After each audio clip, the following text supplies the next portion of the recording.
Kingdoms rose and fell, but the Africans retained belief in their gods. Christians in Europe told a tale of creation in which, in the beginning, God created heaven and earth. It took him 6 days. And on the seventh, he rested. In Africa, many tribes found their ways to explain the origin of the earth.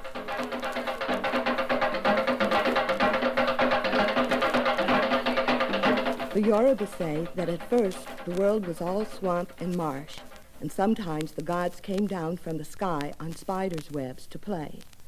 One day, the Supreme Being called his chief, Great God, and asked him to create solid ground. Great God took a snail shell filled with loose earth, a pigeon, and a 5-toed hen. Down in the marsh, he threw the earth from the snail shell, then put the pigeon and hen down and told them to scratch.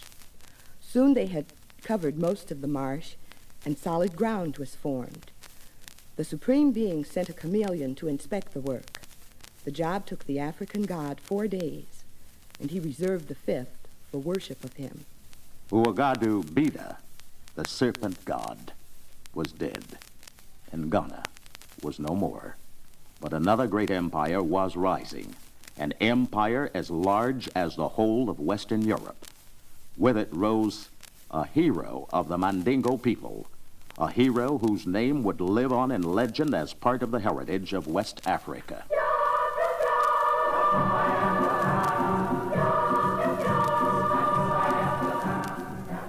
They called me Sundiata. My father was king of Mali, head of the Kita clan. He named me Sundiata, hungering lion. A funny name for me. As a child, I was so sickly I could not stand or walk. I was labeled an incurable invalid. My father died when I was very young, and control of our land fell to Sumanguru, king of Soso. Sumanguru taxed my father's people without mercy and ordered any rivals for his power slain. But he spared me. Perhaps he thought such a frail boy could never challenge him, but I proved him wrong. Despite great pain, I taught myself to walk with a cane, then without a cane. I became an expert horseman, a skilled hunter. My reputation for courage spread throughout the Sudan. The Mandingos looked upon me as the prince who would save them from the oppressive Sosos. Sumanguru and I fought in 1235. Sumanguru was defeated, and I, Sundiata, went on to occupy his empire. We took over the fortress of Soso. We plundered the city of Kumbi, once capital of Ghana. We triumphed. Mali was the most powerful state in the Western Sudan. I retired from the wars undefeated.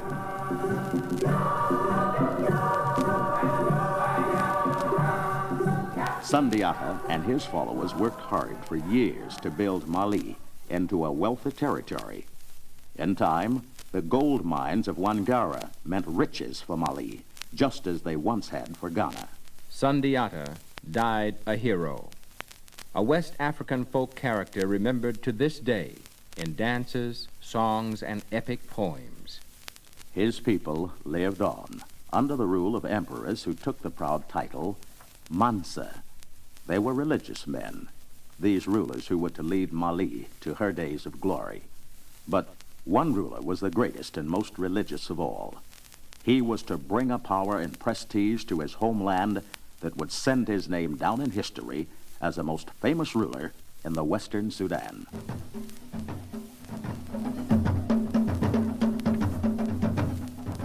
I was Mansa Musa, Moses, son of Congo. My grandmother was sister of the famed Sundiata. For 25 years in the 1300s, I ruled the kingdom of Mali. I increased our territory through war and diplomacy. I encouraged learning, art, and commerce. And in 1324, I went to Mecca, the holy city of all Muslims. The caravan I took on my pilgrimage was spectacular. 60,000 people went with me. The journey was thousands of miles across barren desert to the holy city. We took with us 100 camel loads of gold dust, each weighing about 300 pounds. So impressive was our caravan that for 100 years afterward, people along the line of march talked about it in hushed tones. Never had Egypt seen a sight to rival it. I was generous with gifts to the holy cities of Mecca and Medina, and on my return trip, I spread the waves of my generosity all over Cairo. So much gold had I put into circulation that I almost ruined the Egyptian gold market. 12 years after my visit, the gold trade in Cairo had still not returned to normal. I brought the outside world a brief, dazzling look at the splendor and glory that was the land of Mali. From that time on, all of Europe, Africa, and the Orient would know of our power and might. They would be aware that ours was a rich civilization, a glittering jewel in Africa's crown.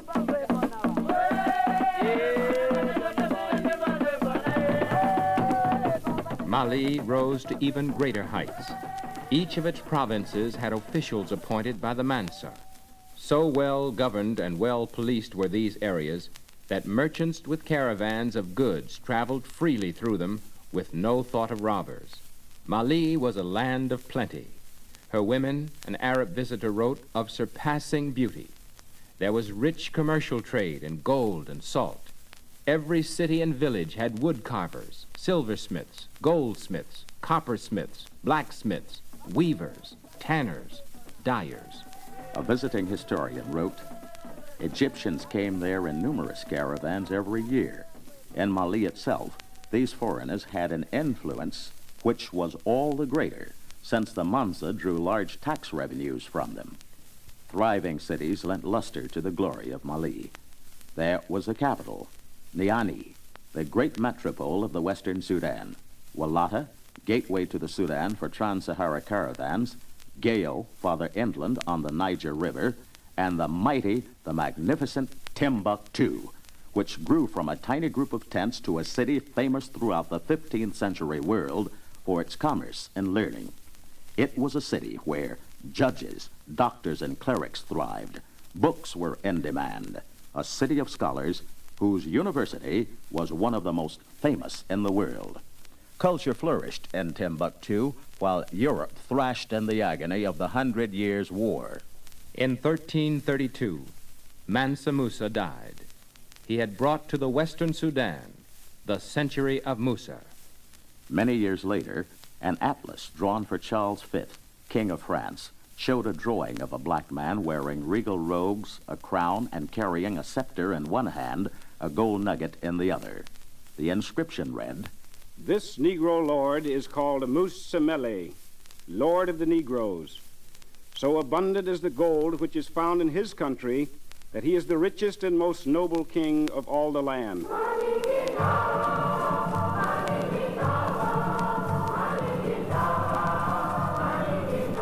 Mali went on.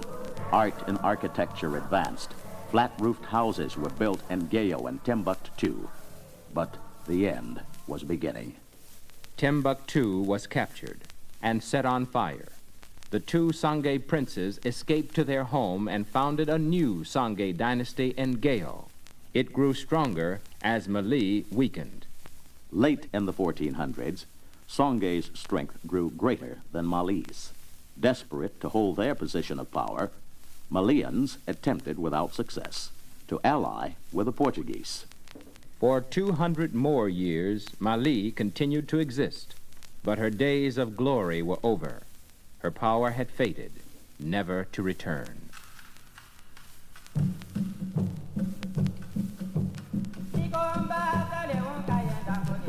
Some have said that I was a warrior, greater than Napoleon.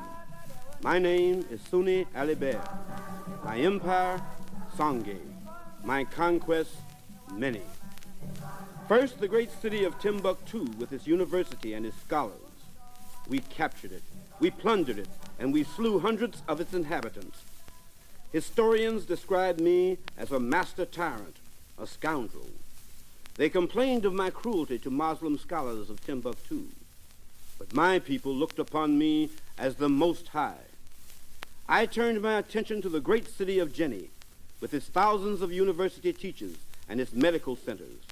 It was said that difficult surgery had been performed by medical doctors at Jenny. That siege went on for 7 years, 7 months, and 7 days.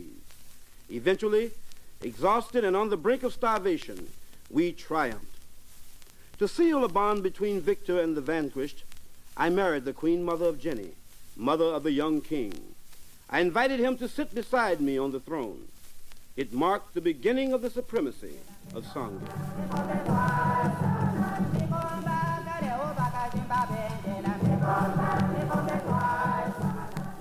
Sunni Ali Burr died in 1492, the year an Italian named Christopher Columbus discovered a new world across the sea. Sangha's next ruler, whose name glows brightly from the pages of history, was the great Muhammad Askia. For 35 momentous years, he reigned over the land, bringing achievements in centralized governments. Eventually, in 1590, Sangha would fall to invaders from the north, who allowed her highly developed culture and commerce to dwindle away. Europeans who were pushing to new frontiers and exploring the seas began to appear on the African scene. Slowly, the picture changed. Events were leading up to the slave trade, which would transport black men from their land across the sea in a forced mass migration. Life in West African villages when the white man began to arrive was a mixture of ritual, routine, tradition, and adaptation. An example, Dahomey.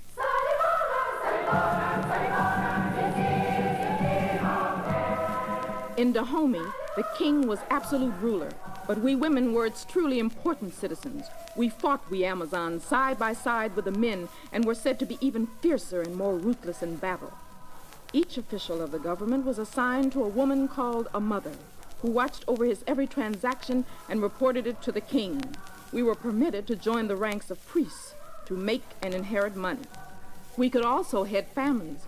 A wealthy woman, usually of noble origins, would collect slave girls and commoners and lend them to her brothers or cousins. Their children then called her father, used her name, and inherited her wealth. Eventually, the woman's oldest granddaughter assumed her name, and the family began again.